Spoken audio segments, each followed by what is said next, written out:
Welcome back once again in our YouTube channel solution of life. Ajay Pandey और आप सभी का एक बार फिर से स्वागत है हमारे चैनल में।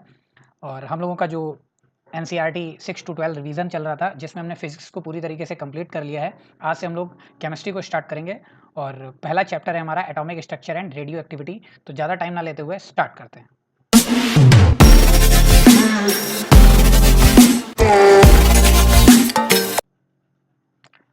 बात करते हैं द आइडिया ऑफ डिविजिबिलिटी। तो जब भी हम केमिस्ट्री की बात करते हैं तो केमिस्ट्री सबसे पहले अगर हम कुछ सोचते हैं तो हमें बहुत सारे कॉन्सेप्ट्स देखने को मिलते हैं कि केमिस्ट्री में सबसे ज़्यादा हमको पता चलता है कि कोई भी जो है जो हम लाइफ में कोई भी ऑब्जेक्ट या कुछ भी देखते हैं तो वहाँ पर एक वर्ड निकल के आता है मैटर। तो हम सारी चीज़ों में मैटर को कंसिडर करते हैं और 500 बीसी में देखा गया है कि जो डिविजिबिलिटी है किसी मैटर को, कि कैसे हम मैटर को डिवाइड करते हैं डिफरेंट डिफरेंट पार्ट्स में।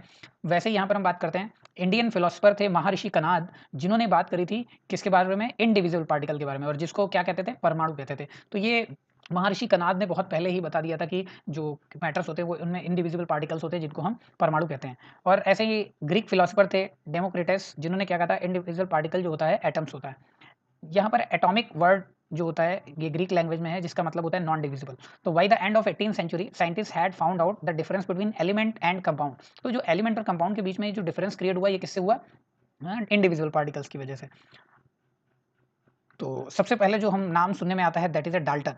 तो डाल्टन कहते हैं एक साइंटिस्ट थे जिन्होंने 1808 में ये प्रेजेंट किया थ्योरी ऑफ मैटर में कि all matters is composed of small particle that is called atoms. यानी कि जितने भी मैटर्स हैं वो पार्टिकल से ही मिलकर बने हैं और उस स्मॉलेस्ट पार्टिकल को हम क्या कहते हैं, एटम कहते हैं। जो मेन पोस्टुलेट थे, यानी जो मेन एजम्पशंस थे, वो हमारे लिए इंपॉर्टेंट है। तो यहाँ पर क्या हो गया कि जो इंडिविजिबल पार्टिकल होता है वो क्या एटम होता है, इसके बारे में किसने बताया, तो डाल्टन एटॉमिक थ्योरी में बताया गया है। जो मेन पोस्टुलेट्स हैं वो क्या क्या है वो देखते हैं। Every matter is made up of very small particle, उसको एटम कहते हैं।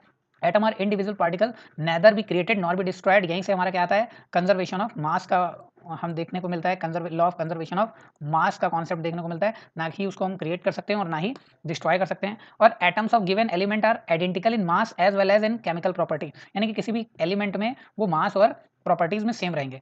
Atoms of different elements are different mass और डिफरेंट केमिकल प्रॉपर्टीज।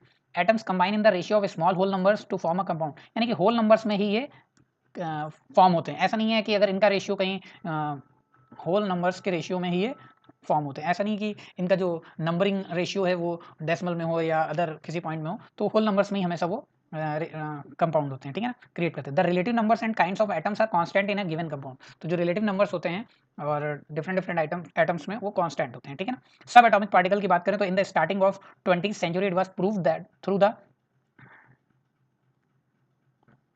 प्रूव क्या किया गया कि ये through the experiment of research workers like J Thomson, Rutherford, Niels Bohr and Victor Chadwick, Moseley etcetera. तो इन्होंने क्या किया कि सब एटॉमिक पार्टिकल्स के बारे में बताया। इन्होंने कई सारे रिसर्च किए जिसमें हमारे जो सब एटॉमिक पार्टिकल्स थे, इलेक्ट्रॉन, प्रोटॉन और न्यूट्रॉन निकल कर आए, ठीक है ना, क्लियर है, ठीक है। चलिए नेक्स्ट देखते हैं हम लोग। तो डिस्कवरी ऑफ इलेक्ट्रॉन्स हमें पता होना चाहिए किसने किया है, तो जे थॉमसन ने किया था 1897 में।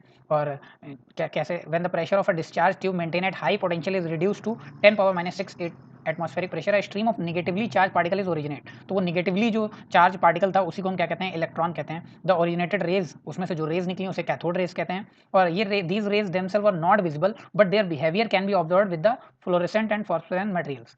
तो these rays travel in a straight line and deflected by electrical and magnetic field. तो ये कैथोड रे ट्यूब का एक एक्सपेरिमेंट था, उन्होंने किया जे थॉमसन ने 1897 में। और वहाँ पे हमको कैथोड रे और जो नेगेटिवली चार्ज पार्टिकल थे जिनको हम इलेक्ट्रॉन कहते हैं वो हमें पता चले, ठीक है ना। चार्ज ऑफ इलेक्ट्रॉन आप सभी को पता है कि माइनस का होता है इलेक्ट्रॉन पे चार्ज, और ये कितना होता है आपके लिए ये पता होना चाहिए। तो ये होता है आपका 1.6 इंटू 10⁻⁹ कूलम। कूलम क्या होता है, इसकी यूनिट होती है। और ये किसके थ्रू डिटरमाइन किया गया, मिलीकन, क्लियर है। और इसका जो मास होता है that is 9.1 into 10⁻⁻31 kg। Clear. ये सारी चीज़ें किससे फाइंड की गई हैं, एक्सपेरिमेंट से फाइंड की गई। जो इलेक्ट्रोमैग्नेटिक रेशियो होता है ये आपको ज़्यादा ध्यान रखने की जरूरत नहीं है। ये 1.76 इंटू 10⁸ C/g होता है, ठीक है। चलिए डिस्कवरी ऑफ प्रोटॉन की बात करेंगे तो यहाँ पर डिस्कवरी ऑफ प्रोटॉन किसने की है, गोल्डस्टाइन इन 1886 में, ठीक है ना। डिस्कवर किया एक the presence of new radiation, जिसको हम कैनाल रे या एनोड रेज कहते थे। तो ये क्या थे, बेसिकली ये रेज जो थी पॉजिटिवली चार्ज रेडिएशन से निकल रही थी। वहाँ पे एक सब एटॉमिक पार्टिकल देखा गया जिसका जो चार्ज था वो पॉजिटिव था। और मैग्नीट्यूड और जो वो किसके इक्वल था, इलेक्ट्रॉन के इक्वल था और इसका जो प्रोटॉन नाम दिया गया दैट इज रदरफोर्ड ने नाम दिया और इसको कब दिया गया था 1919। इसका भी सेम मास क्या होता है 1.67 इंटू 10⁻⁻27 kg। बट जो चार्ज होता है वो इलेक्ट्रॉन की तरह होता है, इसका माइनस में होता है और उसका प्लस में, ठीक है ना। डिस्कवरी ऑफ न्यूट्रॉन की बात करेंगे तो alpha particle collides on beryllium, electrically neutral particles are emitted. तो ये देखिए न्यूट्रल पार्टिकल्स कब इमिटेड हो रहे हैं, जब आपका अल्फा पार्टिकल्स कोलाइड हो रहे हैं बेरिलियम से। तो इसका जो मास होता है ये मास ऑफ हाइड्रोजन के इक्वल होता है। कई बार ये क्वेश्चन पूछा गया है, ध्यान रखिएगा कि जो न्यूट्रॉन्स का मास होता है वो किसके इक्वल होता है, हाइड्रोजन के। और इसकी जो डिस्कवरी की थी वो किसने की, चैडविक सर ने की थी, ठीक है। कब किया, तो 1932 में। अब कभी कभी ईयर भी कंसिडर करने लगे हैं तो ध्यान रखिएगा। यहाँ पर ये एक टेबल दी गई है जिसके बारे में कुछ आपको पॉइंट्स दिए हुए हैं। तो सिंबल आपको पता होना चाहिए इस तरीके का है, और चार्ज आपको पता ही है, न्यूट्रॉन 0 होता है, और मास देखिए सेम होता है प्रोटॉन और न्यूट्रॉन का।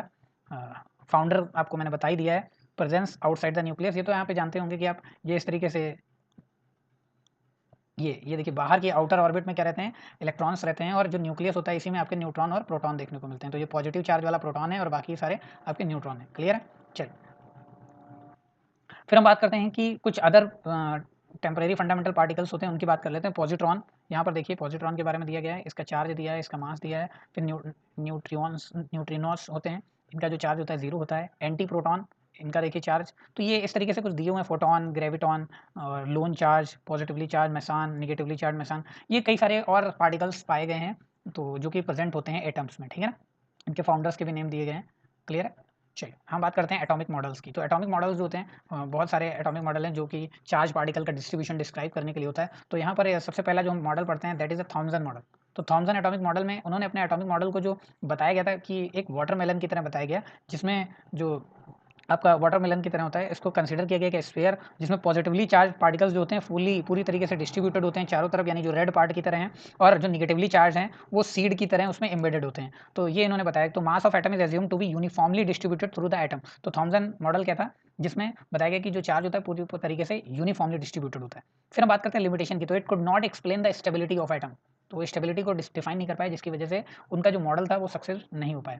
और क्या था, experiment results of other scientist such as Rutherford as there is no nucleus in the atomic model proposed by Thomson. तो रदरफोर्ड ने बताया था कि एक न्यूक्लियस होता है, बट जो इनका एक्सपेरिमेंट था उसमें कहीं पे भी न्यूक्लियस के बारे में नहीं जिक्र था, इस वजह से इनके मॉडल को फेलियर माना गया। फिर आता है रदरफोर्ड मॉडल। तो it was proposed by Ernest Rutherford and his students, उनके स्टूडेंट थे 1911 में। अल्फा पार्टिकल्स थे, उन्होंने गोल्ड फॉइल पर उसको स्कैटर कराया, तो क्या हुआ, उनको कुछ रिजल्ट्स मिले। ये देखिए यहाँ पर देख सकते हैं आप, अल्फा पार्टिकल्स को उन्होंने गोल्ड फॉइल पे स्कैटर कराया, तो कुछ रिफ्लेक्ट होकर बैक हो गए, कुछ टर्न हो गए, कुछ सीधे चले गए। तो यहाँ पर क्या हुआ, देयर इज कुछ इनसे जो पता चला हमको, जो रिजल्ट पता चले, तो there is a positively charge highly dense centre in an atom. तो वहाँ पे पता चला कुछ सेंटर में बहुत ही हाईली पॉजिटिवली चार्ज है। Nearly the whole mass of atom resides in the nucleus. तो जहाँ तक कि हम कहते हैं कि पूरा का पूरा मास न्यूक्लियस में ही है।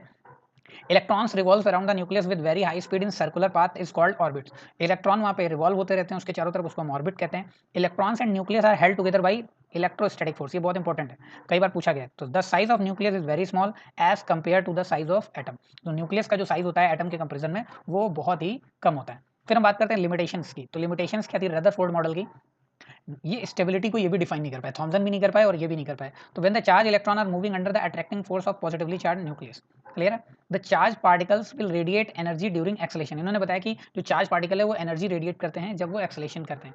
The electron moving in the stationary orbit will radiate its energy and collide with the nucleus. इन्होंने क्या बताया कि जो इलेक्ट्रॉन्स मूव कर रहे हैं स्टेशनरी ऑर्बिट में वो अपनी एनर्जी रेडिएट करते रहते हैं, और एक टाइम ऐसा आएगा कि वो न्यूक्लियस के साथ कोलाइड होंगे और खत्म हो जाएंगे। फिर आते हैं हमारे बोर्स मॉडल में। तो बोर्स एटॉमिक थ्योरी में क्या होता है कि नील्स बोर्स ने रदरफोर्ड के अगेंस्ट कुछ जो ऑब्जेक्शंस थे उनको ओवरकम किया। Electrons can only revolve in certain orbit. इन्होंने बताया कि वो फिक्स ऑर्बिट में ही रिवॉल्व करते हैं, जिनको हम क्या कहते हैं, discrete orbit of electrons.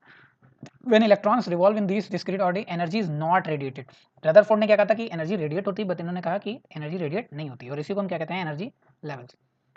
These are called as KLMN और द नंबर्स 1 2 3 4। क्लियर है। फिर हम बात करते हैं कैरेक्टरिस्टिक्स ऑफ एन एटम। तो एटम की अगर हम कैरेक्टरिस्टिक्स की बात करते हैं तो सबसे पहले आता है atomic number. It is defined as the number of proton present in the nucleus of an atom.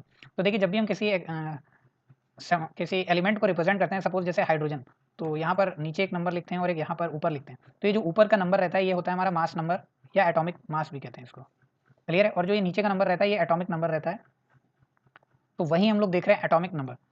तो एटॉमिक नंबर अगर हम बेसिकली समझें तो क्या है, number of protons in the nucleus या फिर number of electrons in an atom, क्योंकि इलेक्ट्रॉन और प्रोटॉन क्या होते हैं, अपोजिट चार्ज के होते हैं और यही कहीं ना कहीं एटम को न्यूट्रलाइज करते हैं। तो नंबर ऑफ प्रोटॉन्स जितने होंगे उतने ही किसी भी एटम में नंबर ऑफ इलेक्ट्रॉन्स होंगे, और ये क्या डिसाइड करते हैं, एटॉमिक नंबर।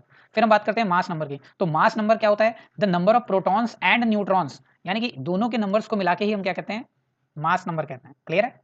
चलिए, तो इनका फॉर्मूला आप देख ही सकते हैं कि mass number is equal to the number of proton plus number of neutron, that's it. अब आपको पता है कि प्रोटॉन्स को ही, नंबर ऑफ प्रोटॉन्स को हम एटॉमिक नंबर कह रहे थे, तो उसकी जगह पे एटॉमिक नंबर भी लिख सकते हैं। तो अगर आपको एटॉमिक मास निकालना है और अगर आपको नंबर ऑफ न्यूट्रॉन्स या नंबर ऑफ प्रोटॉन्स, कुछ भी इलेक्ट्रॉन्स या प्रोटॉन्स दिया है, तो आप उसकी जगह पे एटॉमिक नंबर या इसको रिप्लेस करके यहाँ से काउंट कर सकते हैं। ठीक है, फिर हम बात करते हैं टाइप्स ऑफ एटॉमिक स्पेसीज। इसमें बहुत सारे टाइप्स देखने को मिलते हैं, बट जो बेसिकली हमारे लिए इंपॉर्टेंट हैं हम उनकी बात करेंगे। तो नंबर 1 आता है हमारा आइसोटोप। तो आइसोटोप्स क्या होता है, ऐसे सेम एलिमेंट जिनमें सेम एटॉमिक नंबर होता है बट डिफरेंट मास नंबर होता है। जैसे कि हाइड्रोजन की बात करें तो जहाँ पे उसके 3 आइसोटोप्स होते हैं, 1H1, 1H2 और 1H3। इसके नाम भी ड्यूटेरियम वगैरह रहते हैं, तो वो देख लीजिएगा आप लोग, मैं आपको पीडीएफ में डाल दूंगा। नेक्स्ट है हमारा आइसोबार। तो आइसोबार क्या है हमारा, आइसोबार में हम बात करें तो ये डिफरेंट एलिमेंट्स की बात करते हैं which have same mass number. इसमें मास नंबर सेम रहता है बट एटॉमिक नंबर क्या होता है, डिफरेंट हो जाता है। जैसे कि हम बात करते हैं आर्गन, तो आर्गन का एटॉमिक नंबर क्या है हमारा, आर्गन और पोटेशियम। तो आर्गन का जो एटॉमिक नंबर है वो 18 है और पोटेशियम का क्या है 19, बट दोनों का एटॉमिक मास क्या है 40। क्लियर है? फिर हमारा जो थर्ड वन आता है स्पीसीज, उसमें हम बात करते हैं आइसोटोन्स। तो ऐसे atoms have different atomic number and mass number, यानी कि एटॉमिक नंबर भी डिफरेंट होगा और मास नंबर भी डिफरेंट होगा। बट आइसोटोन्स, तो यहाँ पे क्या हो जाएगा, सेम नंबर ऑफ न्यूट्रॉन्स, यानी कि नंबर ऑफ न्यूट्रॉन्स क्या होंगे, सेम होंगे। जैसे कि अगर हम बात करें तो हाइड्रोजन और हीलियम, तो हाइड्रोजन हीलियम दोनों ही क्या हैं, दोनों का एटॉमिक नंबर भी डिफरेंट है, मास नंबर भी डिफरेंट है, बट जो नंबर ऑफ न्यूट्रॉन्स हैं वो क्या है यहाँ पर, दोनों में सेम, यानी कि हाइड्रोजन में भी 2 होते हैं और हीलियम में भी आपके क्या होंगे, 2 होंगे। फिर नेक्स्ट आता है हमारा isoelectronic. Atoms are ions which have the same number of electrons are called isoelectronics. तो आइसो इलेक्ट्रॉनिक्स क्या होते हैं, जिसमें सेम नंबर ऑफ इलेक्ट्रॉन्स होते हैं। जैसे कि हम बात करें फ्लोरीन, नियॉन, सोडियम, मैग्नीशियम, तो यहाँ पे एटॉमिक नंबर सेम कैसे हैं या सेम नंबर ऑफ इलेक्ट्रॉन्स कैसे हैं, जब इन पे चार्ज लगा दिया जाता है। कि जैसे अगर फ्लोरीन की बात करें तो F माइनस अगर है 1 माइनस, तो इसका क्या होगा, माइनस का मतलब यहाँ 10 हो जाएगा। नियॉन की बात करें तो न्यूट्रल है तो ये भी 10 हो जाएगा। सोडियम पे एक प्लस है, 11 होता है तो प्लस होगा तो क्या हो जाएगा, इसका भी 10 हो जाएगा। तो इस तरीके से यहाँ पर सेम क्या हो जाएंगे, इलेक्ट्रॉन्स। तो सेम नंबर ऑफ इलेक्ट्रॉन्स की अगर हम बात करेंगे तो वो क्या हमारा हो जाएगा, आइसो इलेक्ट्रॉनिक, नाम से ही पता चल रहा है। ठीक है ना, क्लियर है? चलिए, तो आज की क्लास में इतना ही और हम लोग इसको नेक्स्ट कंटिन्यू करेंगे इसी के आगे। थैंक यू एवरीवन, पढ़ते रहिए, मस्त रहिए, गुड नाइट एवरीवन।